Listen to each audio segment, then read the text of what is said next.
All right. I think we're live. You think so? It's 11 o'clock. We're just going to start talking. Welcome, everybody. As you can see, Aaron is not here. And I was going to sit in Aaron's chair. Oh, do you want to switch? No, it's fine. No. I was going to sit there because Aaron usually is the one that does all of the, he'll ask questions. Right. Then I'll kind of answer them. I was imagining that on the way here, and I was like, I don't know how this is going to go. Now I'll ask the questions, and you get to answer them. And then I'll ask some back. Yeah. Okay, good. And so obviously, if you come to South, you know Yvonne very well. She's been our pastor of formations for, it was 5 years, right? And now you're stepping into this new thing, which is really exciting. Maybe we should start by you just telling some people that don't come to South what that thing is, because it is it's a very fun thing. Sure. Well, about a year ago, I stepped down to be just part-time capacity at South, and in order to kind of spin up some other things with friends and myself on the side. And yeah, we've been meeting with people in sort of a faith-based intervention where we get to release emotional and spiritual roots of trauma. And so I've been trained in that, and I've been meeting one-on-one with clients.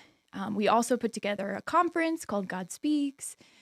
We've written things together, designed things together. And it is such a fun group of people. I mean, there's so much gifting there. And right. And South, even on a broader level, South, for those of you that aren't around South, is a community that for whatever reason attracts people that are in that kind of those fields, right? The number of counselors. Yeah, it's been really fascinating to watch God bring counselors and healers and people that are very spiritually attuned and have a gift of discernment into our community. And that was sort of part of the, just motivation to ask the Lord, what are you doing with this community and how can I be a part of it, or how can I assist in making it a thing? Yeah. And now we meet monthly with this group called Wholehearted Healers, and it's an open invitation to anyone who's in the counseling or this kind of intervention, or, we've had chiropractors and massage therapists and a variety of people that really want to see wholehearted healing enter the world. And that's been a thing for South for a while, right? And we have the values on the wall. Some people who come would know all of them, but they are very deeply felt, I think, by a lot of us. And the value of wholeness being more than, I think there was this history with church where people said, well, if your spirit's whole, it doesn't matter about anything else. And as people have started to embrace, well, actually, there's a lot of interconnectedness there. Even just that statement that, that you have a spirit, that you are a spirit and you have a body is something that I think a lot of people would push back on now and say, no, you are a body. Yeah. God gave it to you. He made it. And so we've had all of this history in church. I think I can track back in my mind going to services with pastors that were like a good couple of 100 pounds overweight, talking about health. Sure. And you're like, there's a piece of that something doesn't add up. Yeah. And that's not to critique them. I mean, people have problems with weight, as people have problems with all sorts of different things. But it was almost a recognition that doesn't matter. There's other stuff that matters. And now for us to talk about physical health and emotional health and spiritual health and all those things and how they might fit together is a really healthy thing. Yeah. I think that, when the Old Testament kind of anchors on loving God with your heart, soul, mind, and strength in that holistic way, it really is an invitation that all of it has been created by the Lord. And it has only been through heresy that has split the body, the immaterial from the material. Yeah. And that's a beautiful connection to resurrection talk today. I was just thinking that's so segue, right? We just look at us. It's like we planned the whole thing out. What does that mean for resurrection when we think about? So I am always intrigued by a couple of things. So Christianity kind of uniquely declares this idea of physical resurrection as a reality. That was a very un-Jewish idea at the time. Right. Even though some kind of resurrection was maybe they're tracking for a bunch of people. There's definitely a movement to like this physicalness of it, I think. Yeah, I mean, the image of the dry bones coming to life in Ezekiel maybe would have been some of the main vision or imagery that they would have in their mind. Yes, and there's this big conversation going on with Pharisees and Sadducees, these two groups around, is there any kind of resurrection? Yeah. And Paul says, Pharisees believe in both or a real resurrection, Sadducees not so much. So there's all these questions about it. And then Jesus dies and is risen. And then I think what intrigues me is, as 21st century people, I think we kind of look at that and we're like, well, of course they believed in things like resurrection in the first century.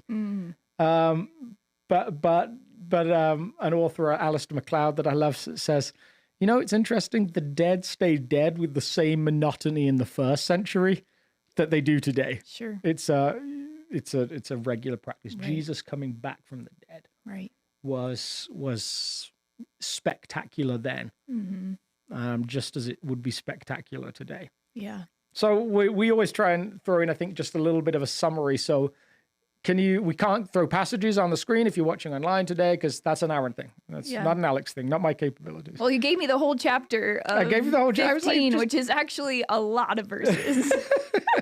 I didn't say you had to do the whole chapter of 15. Just, Which I emphasized parts of it. And the part that we're talking about now was sort of an underemphasized point in the message. Yeah.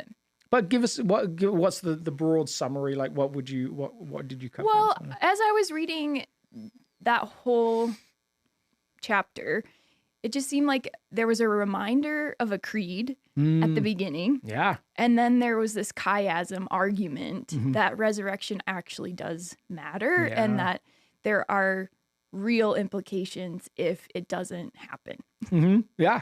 And then it sort of went into this curiosity. Like, Paul knows that they're going to ask, like, what does this body look like?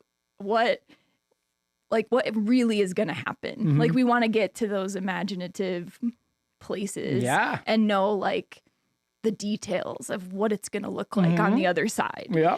So there's this curiosity question that he addresses. Then he moves into this climax of, like, actually, like, it's going to be awesome. Like, you're going to have victory. It's going to be ours. And then concluding with this final statement of a charge that you can stand firm, immovable, and that your work in the kingdom and in the Lord is not going to be in vain. Yeah. And he, for him, if they, and you did a really great job just emphasizing this, if you let go of resurrection, you've let go of the whole thing. Yes. And I wonder, like, I think we do that a lot in the church. I know. I think the idea of physical resurrection kind of throws us a little bit. Yeah. And so we start to talk about one day up in the clouds somewhere. And Paul in the second letter to the Corinthians, he does that a little bit. He has this moment where he talks about there was this man that I know, and then you find out later it was him. It's his story. Sure.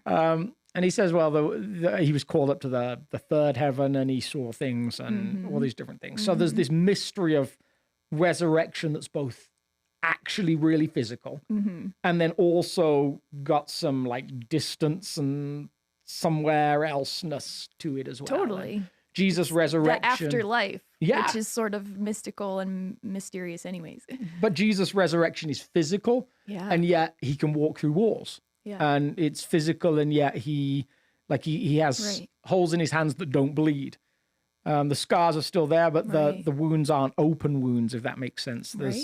He can be recognized sometimes, he can't be recognized other times. And so Paul says, like, he's going to give us a body like his resurrection body. Right. But regardless, people are talking to him as if he's just another human being there's a touchableness. on earth. There's a physicality to it that is fascinating. And I'm just, I think that idea that we surrender it so easily. Unpack that for a little bit for us. Why do we surrender it, and what happens when we do? Because you did a great job talking about this in this. And what happens when we surrender resurrection? When we let it go. Yeah. When we just, I called it deconstructed because that seems like it's a hot word right now. And, it is, yeah. And people are deconstructing faith, and I think that if we deconstruct, which I think the people of Corinth were doing, right? Mm-hmm. They're debating it. They're Yeah, letting it be undone. Uh-huh. Yeah, I mean, if we deconstruct it, then Jesus doesn't rise from the dead. Yeah. So this man that we look at as sort of the center of our salvation and the hope that we have is still on the cross, still in the tomb. Yeah. And, you know, Paul says that then those that have gone to sleep stay asleep. Mm-hmm. Really, there's no hope for anyone that they have been praying for in like their afterlife. Yeah. I mean, with it, he says our faith is pointless, really, because there isn't any hope. And the conclusion is just seize the day, just live it up, because tomorrow you're gone. It's the carpe diem thing. It's like, just do whatever you like. Totally. Yeah. Which I felt like had so much, that little phrase, you know, eat, drink, and be merry, for tomorrow you die, really was kind of a jab to like his whole entire book. Yes. Right? Yeah. Saying, if you're not letting the resurrection and this living Christ affect your every day, then just go ahead and do your thing, and because it doesn't really matter in the end. It fascinates me. I was listening to a conversation the other day with this theologian called Marcus Borg. And Marcus Borg's pretty well known as, they did this thing back in the, was it maybe 80s or 90s, called the Jesus Seminar, where they gathered all of these fairly liberal theologians together and they said, we're going to try and reduce down the New Testament to things we think Jesus actually said. Because there's this whole conversation around like, what did he actually say? And how do you decide who was right, Matthew or Mark, or Matthew or Luke, and all these different things. Like, can we boil it down to nuggets? So he was pretty big part of that. And then over the years, he's kind of come around to some kind of orthodoxy, like over the years. And then he said something that I'm still processing. He said it wouldn't bother him if they found a grave in Jerusalem with Jesus' physical body in it. Because he said, so his reading of resurrection is that, yes, it's a physical body, but in his mind, it didn't have to be the same body. And so he said, like, we often mistake resurrection for resuscitation. Sure. And it actually was one of those things that, wow, this is like, it feels New like thought. Never occurred to me before, Right. because I actually would say if they found Jesus' physical body in a tomb in Jerusalem, it would cause me huge conundrums That would bother of faith. me. Yeah. It really would bother me. Yeah. Because it seems like the thing that we've declared is the tomb is empty. Right. Not that they went to the wrong tomb. Right. Not that they just were a bit overexcited and actually know there was really a body there after all, or the stone didn't get rolled away. Like the accounts seem pretty set on. No, the thing was empty. There was supposed to be a body there, and there really wasn't a body there. Right. So I to me, that's why I love, what you said, like holding on to that resurrection idea. It just seems so central. So to help people out there listening, like, what do you do if you get to those moments where you're like, that feels like a hard thing to believe? Like, what do we, because I think most of us... It is a hard thing to believe. And I think anytime you go through theological... I remember walking out of my first Genesis lecture just in tears as a seminarian, because I was like, I feel like I'm getting all this push. I grew up in a very 6-day creationalist environment. The professor I had was very comfortable with evolution as a framework. And he just reflected on that. And I suddenly came away with, I don't know what I believe anymore. Yeah. It was my first week of seminary, and I think I'm already falling apart. And questions around stuff like resurrection maybe can do that. What do you do in those moments that you're like, I don't know how to hold on to this. I'm not sure how I get to know or feel this is true. Gosh, I mean, I feel like there's a deeper something happening. That it's actually not about the resurrection. I feel like it's more of like, can you trust God? Because if you can trust God and you can learn his character, this is his character yesterday, today, and forever.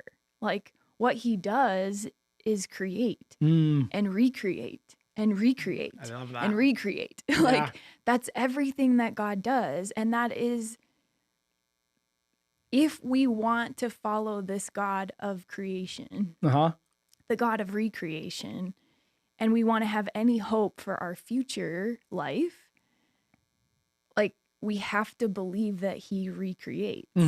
Yeah. I don't know. I think it is so central, but that makes me wonder, like, what is it that has caused you distrust or mistrust with God? Yeah. And where is that located? Like, I think I would go for a deeper question. Interesting. Okay. Yeah. Because if they have any faith to begin with, it's the center of it is resurrection and hope.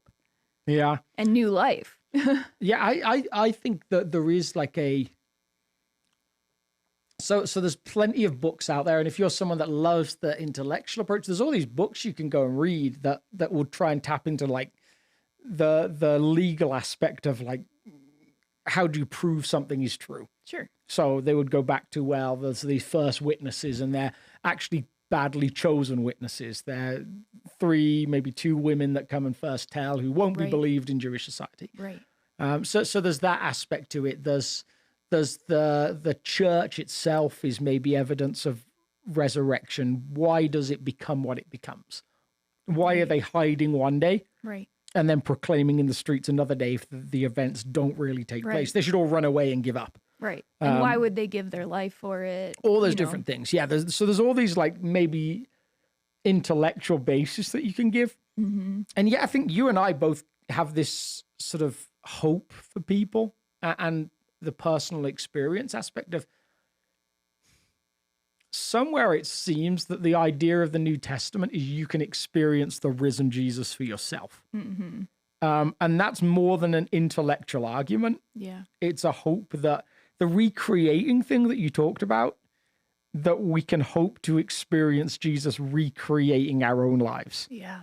Almost bringing us up from the grave that we often find ourselves in life.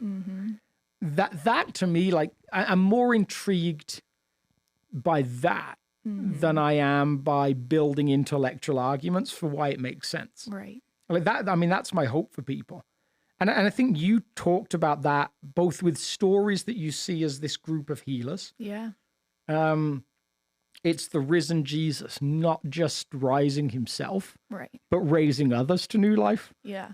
And you talked about that personally, right, as well. That feels like, those feel like stories we should be interested in. I think that's the evidence of resurrection in our lives, you know, and we need to have more stories of resurrection. Like, this is actually working in the church, because I think people are looking at the church and saying it's not working. Like, this recreation and this resurrection thing isn't working. Like, some of me just has felt like we have spent years and generations talking about the cross and about sanctification, about propitiation and justification. And that's where we like hold the story. Like, I was looking back at one of my old theology books, and he had 3 times as much on the cross than on the resurrection. And I thought, you know what? I feel like we've gotten stuck at the cross. And not that the cross isn't important. It's so important. So important, it's so pivotal. If you heard anything, we did not say the cross wasn't important. No, it is important. But we've like dissected that so much that it almost feels like a shift now is like, we need to talk about the resurrection and see new life and see it working in order to prove to the world that Jesus is alive. And that he can be honored and worshipped and followed and be trusted with our whole lives. So, and I think that to me is, we've talked before about this idea that where your Bible starts really matters. For a lot of my experience, my upbringing, really, if I was honest, our text started in Genesis chapter 3 and it finished in Revelation chapter 19. Yeah. Like we talked a lot about how there's the fall. You are broken. You are fallen. Jesus is going to save you from hell. Totally. And the story is finished. Right. Which is a good story in and of itself, but it's not probably the whole story, which is the Genesis 1 story that, no, you were made to be, you were made to be whole and good and in actual fact, very good. Right. And participants with God in creation and part of his plan for this world. Right. And then we became broken. And the ultimate story is one of restoration to that role. Almost like an awakening up to that role and a new day and a new excitement and a new possibility. Yeah. And that is the way that we tell stories. We start with the problem. Yeah. Like we want to see the tension and like what needs to be resolved. We do that in marketing. We do that in everything. Yeah. We want the solution to the problem. But in our like biblical framework, we have the solution to the problem given to us at the beginning. Yeah. Yeah. Yeah. And resurrection seems to fit into that. It seems to create this this incredible possibility. And I think you said in the teaching, there were elements that wasn't just stuff you'd seen in other people, that was stuff you'd experienced personally. Right. Right. I think there's a lot of my like search for myself that pushed me into a place of like,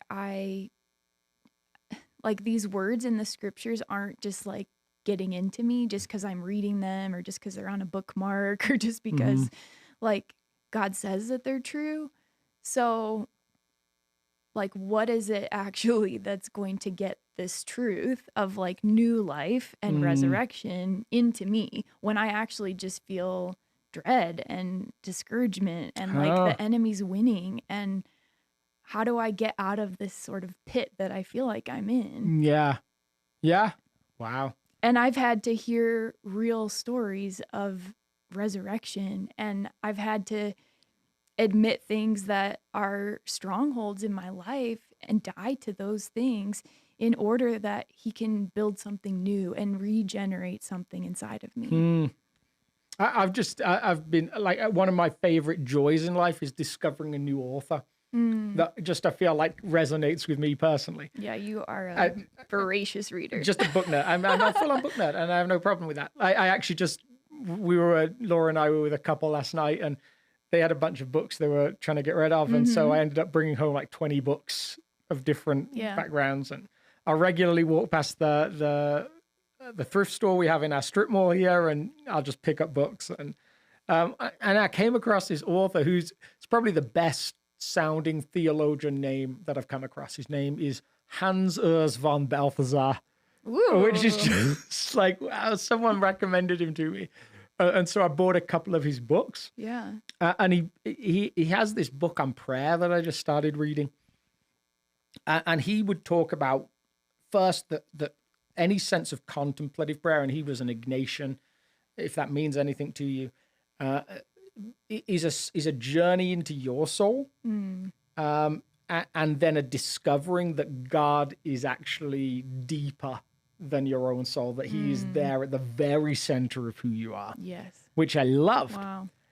And then he talks about how most of us have this longing that we could experience Jesus in the physical. Not just resurrected, but resurrected physical now. Yeah. Conversation like this. And wouldn't everything be great? And he said, and a few people luckily got to experience that. He would say that the joy of Scripture is that we get to place ourselves in conversations with Jesus and know how he would approach us with his care and his love and wisdom, because it's there for us. And that's not just for those people. Yeah. So when you find yourself in a place of anxiety, he said, you actually get to sit with Jesus Yeah. who said to people, do not be anxious for tomorrow, because today has enough troubles of its own. And you actually get to experience his own words to you in yours. So I started doing this, and it has been one of the more profoundly transformative prayer experiences of my life. I mean, I grew up Pentecostal, so I think I thought if we just got 800 people in a room and you all prayed really loud, that was the most transformative thing. But this contemplative moment has been resurrecting for me. Yeah. It's been healing for me. Yeah. And I would say transformative that for a me. lot of my journey has been drawn to that contemplative kind of mystical space. And now what I'm learning is that this like faith that I had was very like left brain, like very logical, very like this makes sense. I'm following this truth. But I wasn't accessing like the imaginative, like emotive, creative spaces in me. Like I had shut those things down. Is when I think most of us think about you. That's who we think about. I know, the true self. Like God was not accessing my true self. And so I was dying to the wrong things. I was dying to the things that were making me who I really am, and not able to connect with God in that space So of course I feel dread and discouragement and despair, right? Like if God isn't accessing me. Yeah. So what I needed to do was die to the right things. The fact that I had like taken this stronghold and agreed to this and have been like sitting underneath it, rather than like actually saying, no, you offer me something new. Like you offer me the freedom and the love to be me. And these practices that actually are getting to places in my whole self where I can love you and worship you with all of me and not just my intellect.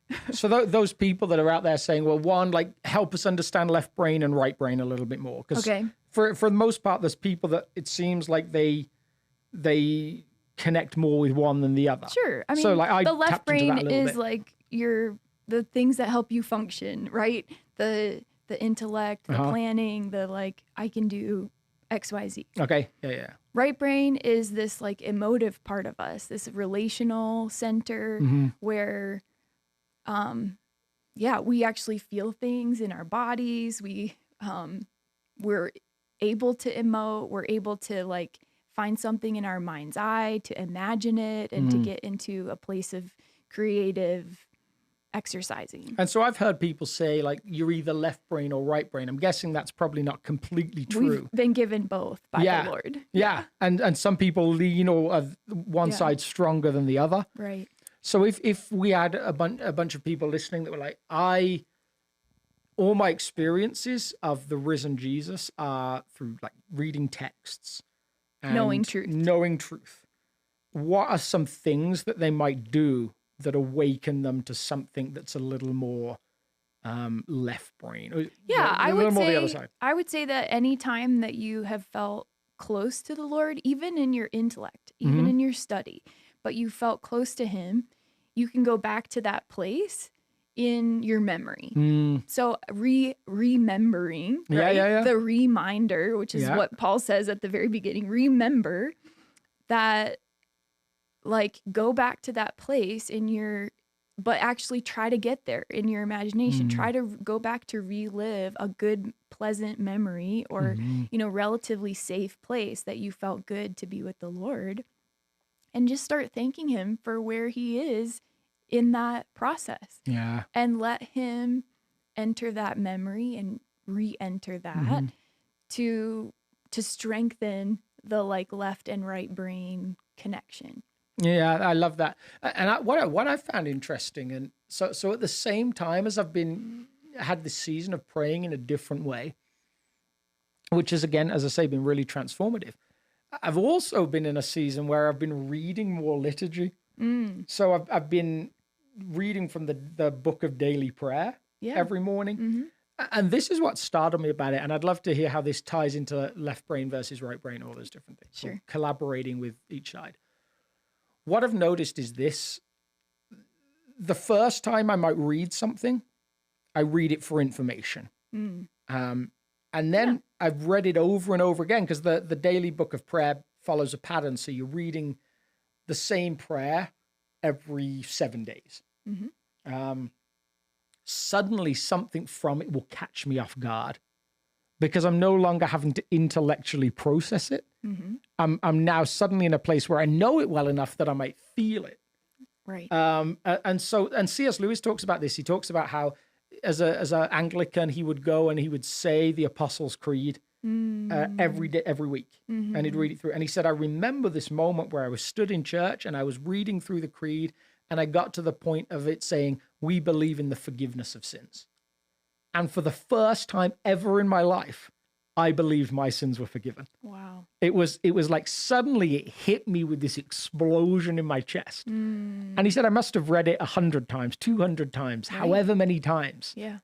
And suddenly I was in a space where it became true for me. Yeah. Somewhere that seems like it connects with the idea. Somewhere there's a space we can get into. Well, even the ancient fathers would read a passage several times in order to first read it, left-brained, just to get the information. But then to start to let certain words resonate, right? To feel it in your body, let it like shock you or surprise you in a different way. And then that's what you take to the Lord and have conversation about, Yeah. And I'm intrigued. Like, so for me, for South, I think we long and are to a degree a place where people who are going through something like a deconstruction can land. And we at least appreciate, and most of our staff have been through something like that where we've processed faith. And for me, that involved coming back to pretty much an Orthodox Christian faith and being pretty comfortable with it. I think how I described it to someone the other day was I hated feeling there were walls around my faith. And I wanted to push them down, but I didn't really end up running very far from where the walls were. I just resented the walls. I just don't want the walls there. Yeah. So I just pushed them. That's a great illustration. And I feel like that's true of a bunch of us that have either been on staff or are on staff, and longs to be a place where, as a community, we can embrace people who might say, intellectually, I don't know right now. Like, it's hard for me. I'm looking at these things and I'm asking all these questions and I'm seeing the brokenness of the church in lots of ways. Yeah. I'm almost out the door on church. And for whatever reason, longing for a South to be a place where you might say something like, I couldn't handle most churches, but for whatever reason, I can handle being here. Like, that's a longing for me. Because people are willing to wrestle with me. Right. And let me find a place. So I love having that willingness to let some of the intellectual conversations just be and be processed. And at the same time, wanting to create hope that people could lurk almost in the service and surprisingly experience the risen Jesus. Right. Beyond intellect and beyond understanding. Yeah. And find him to be transformative. Right. That seems to be like just maybe some of South's call a little bit. I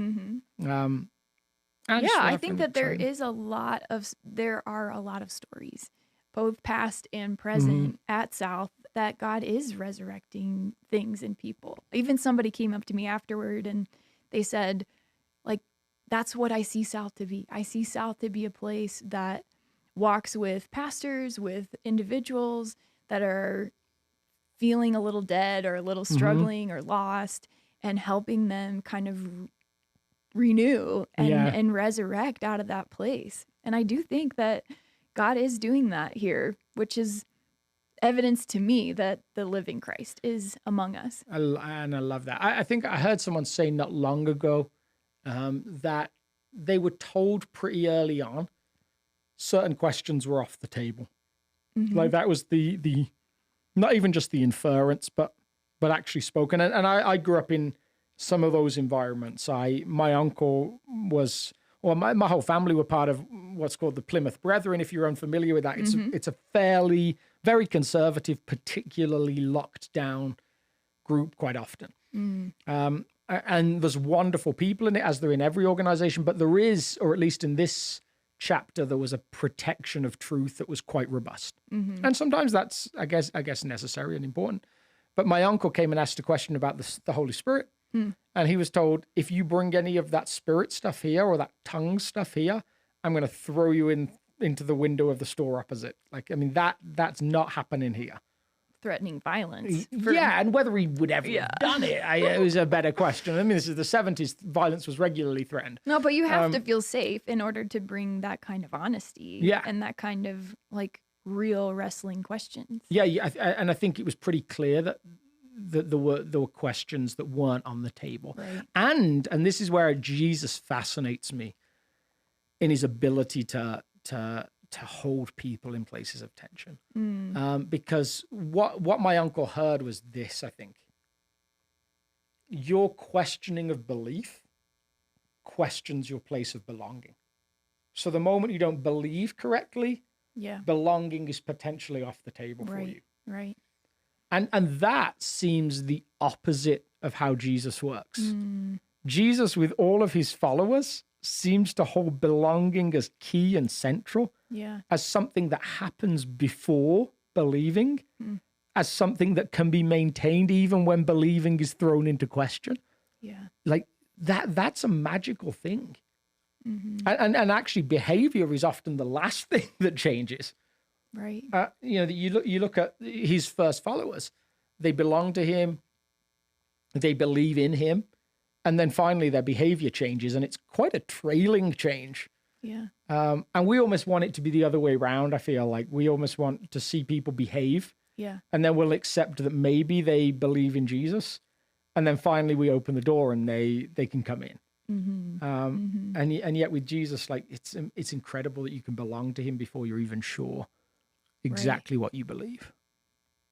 Yeah. It was all relational discipleship, right? To walk alongside and to let them realize that they could be known and they could be loved and they could know that the face of God like shines on them. Yeah. Before figuring out all the details to that. So I think for me, like a takeaway for us, like maybe in different ways as individuals is generosity towards people that are wrestling with belief. Like that willingness to be generous and let them stay in a place where, and that's one of the magical things to me about communion. Like one watching people come to the table with all sorts of belief questions, all sorts of behavior questions, all sorts of doubts, concerns, fears. Yeah. And come to a table that is both death and resurrection. Yeah. Is startling. It's almost like a faith step every week. It's a coming and saying, like, even in the worst, you might bring new life. Yeah. Coming to him as that source. Yeah. Yeah. Yeah, which I love. So if you're in a place of deconstruction, if you're in a place of questioning, like I hope what you hear is even in the moments where resurrection is being processed intellectually and you maybe struggle with that. Oh, wow, what does it mean? Is that even possible? How does God operate in those terms? Yeah.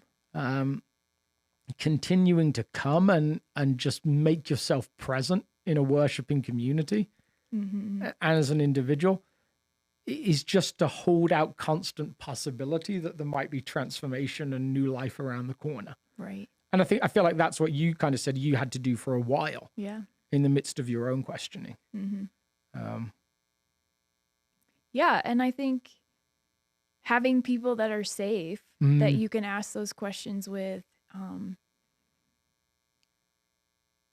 but also like realizing that your hope is to be alive. Yes. And that doesn't go anywhere regardless of where you're at in a deconstruction journey. Like all of us are longing to be alive, longing to be truly who we are made to be. Yeah. But a better version of that. Yeah. Like a Jesus-y version of that. Yeah. And that is the longing. So I think that's where my like don't deconstruct the resurrection because that is like the center of our hope in every single person. Yeah. It's not just those that claim to follow Jesus. Like we all long to be alive. I love how you phrase that. It is a better person. It's someone drew a picture for me once of us as a tree with roots underground, and identity is the root system. That is really centrally, you are a child of God regardless of your personality. Yeah. And if you get that wrong, it almost warps the personality piece. It almost can't grow correctly. It becomes unhealthy. And the moment you can land comfortably in that place of identity, it almost brings life to the branches above the ground. The personality doesn't change, but it changes. It's a weird, like, yes and also no. You are still you, but you're more yourself than ever. Yeah. Which is a fun invite. Like that's a resurrection invite. Totally. Well, thank you so much for joining us. And keep dying to the right things and let the resurrection take work in you. I love it. And we missed Aaron, but it was so fun to have a conversation with you. Thanks for having me. It's a pleasure. And if you want to help us out by liking, subscribing, especially on Apple, apparently Apple is still a game changer for these things. So subscribe on Apple Podcasts is always the word. And do it right now. And do it right now. I love it. Have a great week, everyone. Catch you later. Bye.